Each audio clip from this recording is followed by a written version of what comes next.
The 4 doors leading to peace.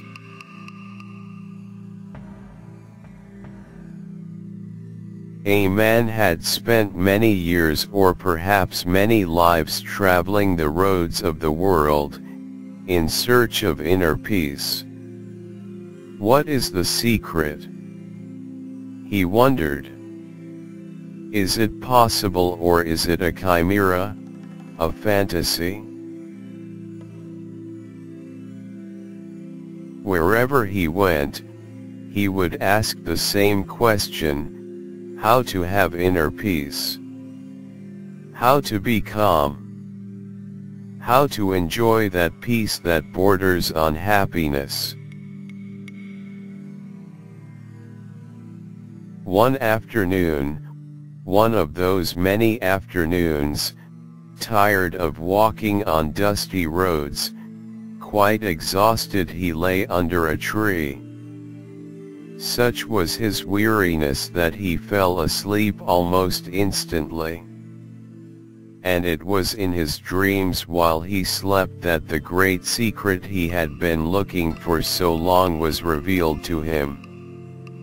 Among dreams he saw himself entering an ancient city, and what caught his attention immediately was a large temple of old but beautiful and well-preserved walls, which had a huge door made of solid material that looked like gold, and there was in it an inscription that said, "There are 4 doors that lead to peace. This is the first. Honor it."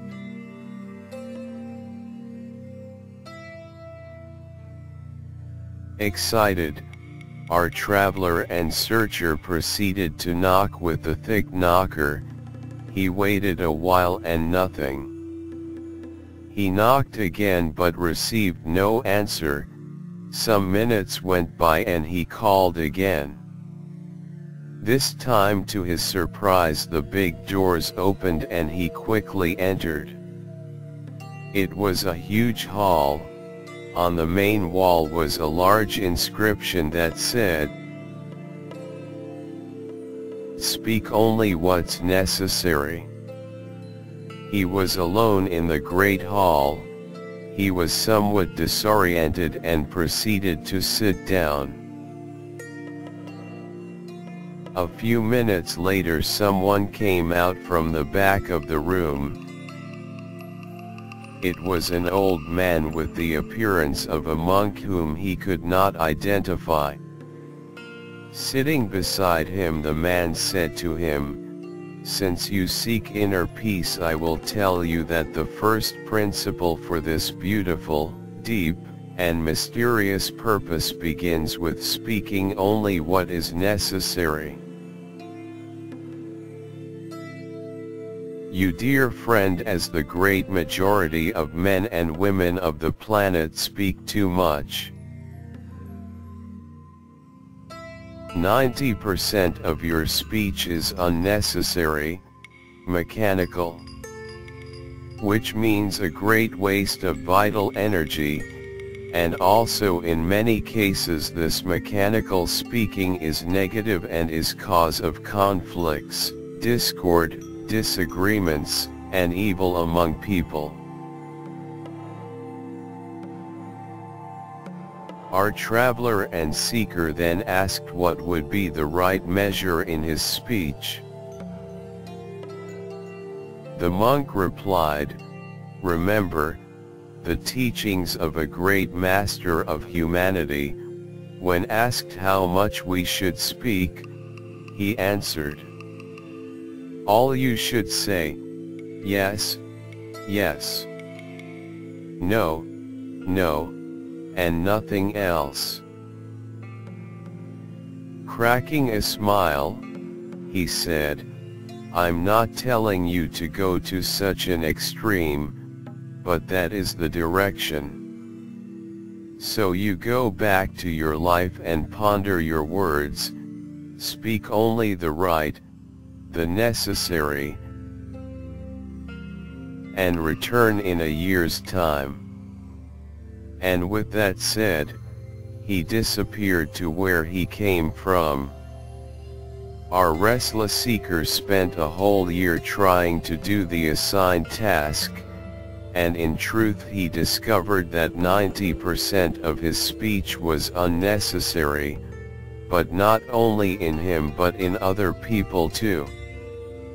He was able to verify how a simple question was answered, by telling people off, or criticizing, or comparing, or judging, or qualifying, or sometimes the response was given with unnecessary details and sometimes with mockery or angrily, and that in reality very few people responded adequately.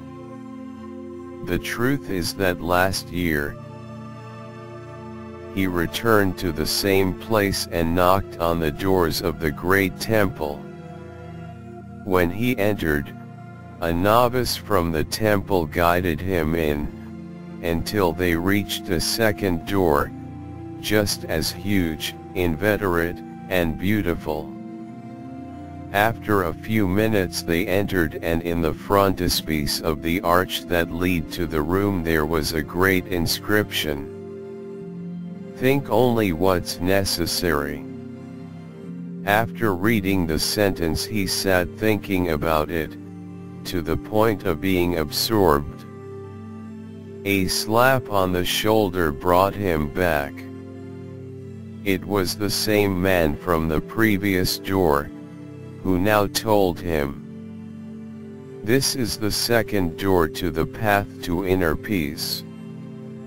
Think only what's necessary, but before, tell me how you did with the previous task, to speak only what is necessary."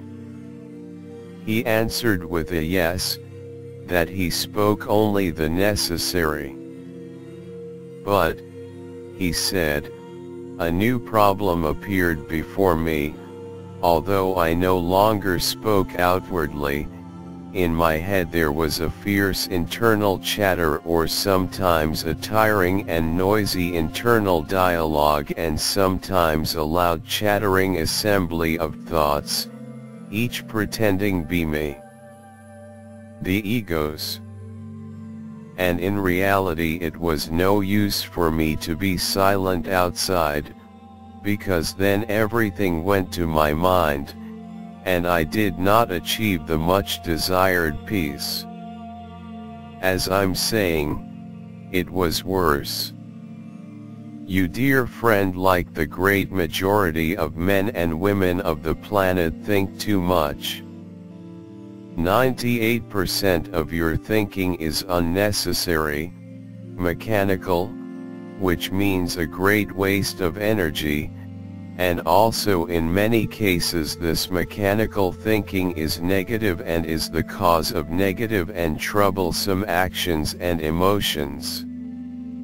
The traveler then asked him what would be the right measure in his thinking. The monk replied, "Think only to solve problems, or process information relevant to your life or your relationships, or remember in order to build, or imagine in order to plan, and especially for creating.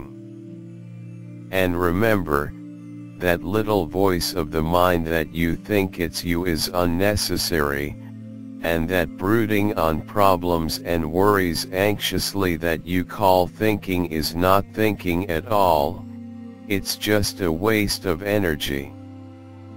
Get rooted by feeling your body, in the attention to the breath, in doing one thing at a time, that is the direction. So go back to your life and sharpen your attention, think only the right, the necessary, and whenever you can, silence that mind, make it rest. And come back in a year's time." And saying no more, he disappeared to where he came from. After 1 year he returned. and knocked at the gates of the great temple. Upon being admitted, a novice from the temple led him through dark passages to the bottom, until he reached the second door he knew. They knocked and the door opened, and he was now led to a third door, just as huge, of an golden color. After a few minutes this third door opened and they entered. On the frontispiece of the arch that led to the room was a large inscription: "Feel only what's necessary." Once alone in a posture of stillness, he read the sentence carefully. "Yes," he said, "my mind has indeed become more silent every time, but what I have not been able to silence are the emotions and feelings, sometimes associated with sensations in the body. On more than one occasion, having my mind serene, I have felt, for example, a kind of anguish, sometimes anxiety, like a strong, almost painful sensation in my chest. One time I experienced something like this with sadness and restlessness. Although it has been sporadic, I cannot say that I have conquered any inner peace, or at least not fully, because those negative sensations have been present, disturbing my peace." "What you're saying is true," intervened the monk, "you dear friend, as the great majority of men and women on the planet feel too much.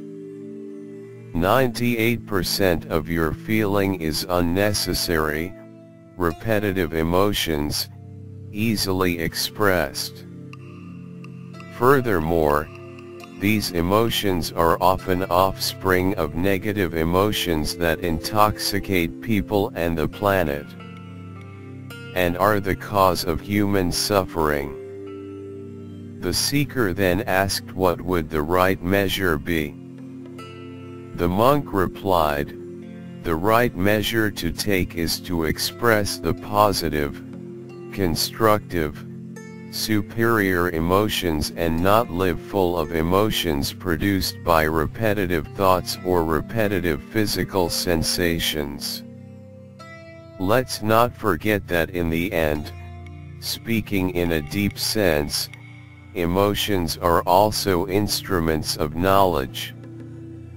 In order to do this, do not only feel your body and pay conscious attention to your breathing, but be also very attentive to your sensations and observe your emotions, feelings, and states of mind, even when you feel neutral or indifferent. So, now go back to your life and focus your attention on your feelings and emotions, not allowing them to express themselves in a mechanical, and worse yet negative way, and when you can, silence that emotional mind and make it rest. And come back in a year's time to see your progress." And said this, the monk proceeded to withdraw. After a year had passed, he returned, and knocked on the front doors of the great temple. When he entered, a temple novice led him through several successive doors to a fourth door. After a few minutes this fourth door opened and they entered.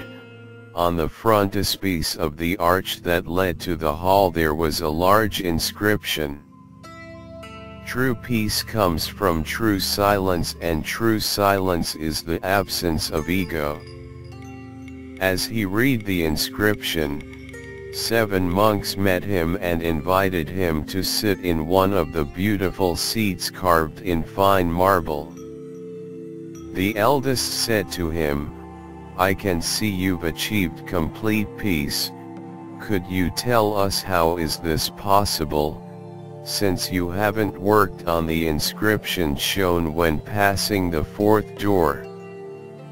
He, sitting in silence, emanating from his interior a great calm, said, "It's been an act of grace.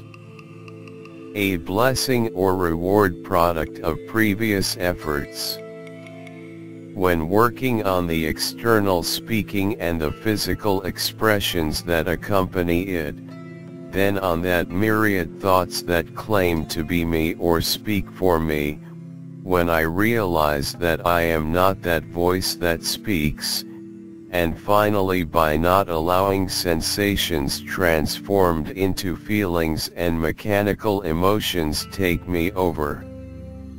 Grace happened, because when they fell, the ghost created by them also fell, the ego, that imaginary me that usurps the true me.